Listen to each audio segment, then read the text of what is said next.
how the system actually works right now. And I want to emphasize we have a world food system. It's based on large multinational companies. It's based on private profits. It's based on a very, very low measure of international transfers to help poor people, sometimes none at all. It's based on extreme irresponsibility of powerful countries with regard to the environment. And it's based on a radical denial of rights of poor people, as we just heard.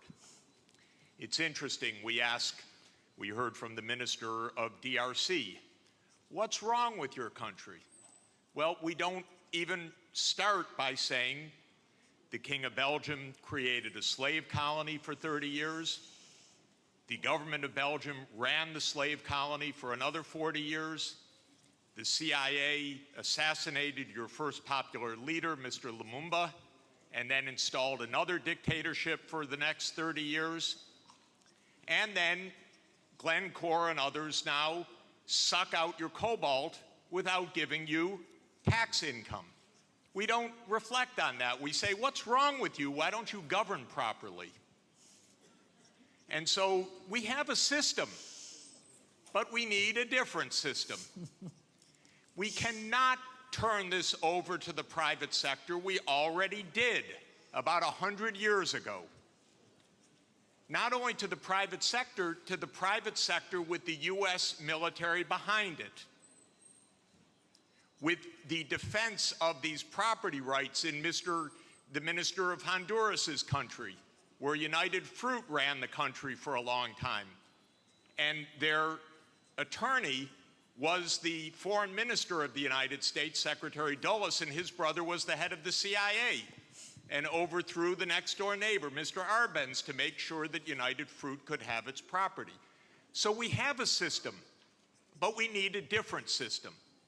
And the different system has to be based on principles of human dignity in the Universal Declaration, principles of sovereignty, principles of economic rights, because these are not nice things to do. In 1948, all the government said that food is a right, social protection is a right, not a nice thing, not a pleasant thing, a right. That was 73 years ago. The SDGs are nothing more than our generation's attempt to honor the Universal Declaration of Human Rights.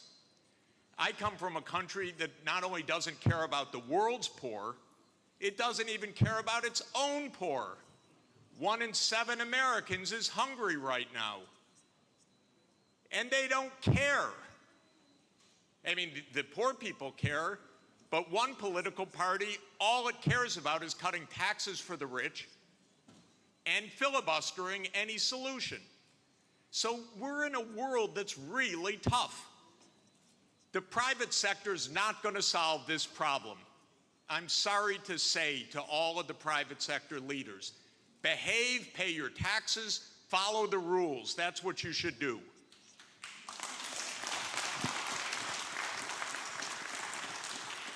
And what the governments should do is the following. They won't, but they should. First, the G20 should become the G21 by inviting systemically the chairperson of the African Union and the African Union to be the 21st country. The European Union is a member of the G20 as the EU. If you add the AU as the 21st for the G21, you add 1.4 billion people to representation at that crucial event. That will change decisively the discussion because 1.4 billion people are not at the table for finance right now, and they need to be. So my first recommendation is the G21. I love the G20. Add one seat, 1.4 billion people with the AU represented. Second, we need an order of magnitude change of development finance. The rich countries just borrowed $17 trillion for COVID. The poor countries, nothing. Because the rich countries can borrow at 0, and the poor countries pay 5 or 10% coupon rates or have no access at all. So the world exposed its grotesque inequality this past year and a half. Rich countries didn't say, we tighten our belts, why don't you? My country spent $7 trillion of emergency funding, not 1 penny for anybody else, by the way. $7 trillion, it didn't even cross the imagination of the US Congress to include a few crumbs for the rest of the world. But the poor countries cannot borrow. That's what we should have heard from the World Bank. I didn't hear that from the World Bank. I didn't hear real numbers. Real numbers are in trillions right now because the world economy is 100 trillion a year. But we don't talk about real numbers. But my job, all I know in this world is long division. Divide by 100 trillion and then see whether you're talking about something real or not. So that's the second thing. We need massively to increase the lending and borrowing capacity of poor countries at near 0 interest rates like the rich countries have. Then they could get something done. By the way, for COVID vaccines, what we really need is for the United States to sit down with China, with Russia, with the European Union and the UK one day around the table and allocate these vaccines rather than hoarding them. That's all it would take. And then we're going to have national pathways. This is a wonderful idea, but they're going to need financing. And so everything that I've been saying, I know the numbers. That's all I do for 40 years is add up what's missing. You want electricity? It has to be purchased. You want digital access? It has to be purchased. You want safe water irrigation? It has to be purchased.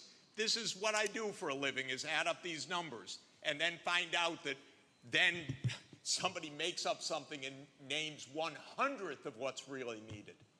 It's not even hard.